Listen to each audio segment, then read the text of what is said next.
إذا كنت تريد التوصل بجميع أخبار ومستجدات الوداد، تابع قلعة الوداد على اليوتيوب.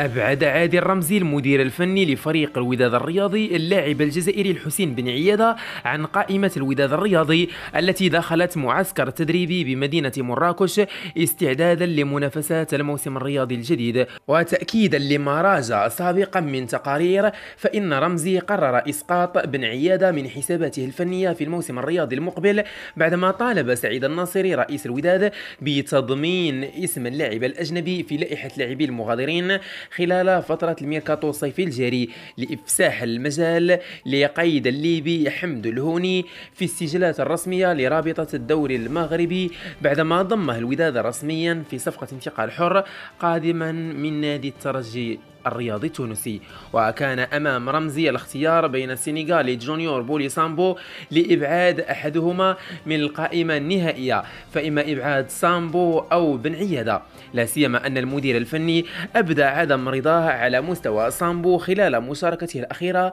في كأس الملك سلمان للأندية العربية بالسعودية، وطالب بضرورة التعاقد مع قلب هجوم جديد، غير أن غياب بن عيادة المتكرر عن صفوف الوداد الرياضي لكرة القدم بداعي الإصابة عجل بقرار إبعاده عن الفريق. وقالت مصادر إن إدارة الوداد الرياضي حاولت الاستفادة ماليا من انتقال بن عيادة إلى نادي آخر عبر بيع عقده، غير أن اللاعب الجزائري رفض جميع العروض التي وصلت بشأنه، بينما توصل الوداد الرياضي بعرض إعارة من فريق مغربي، وكذلك توصل بعرض من نادي سيسكا صوفيا البلغاري.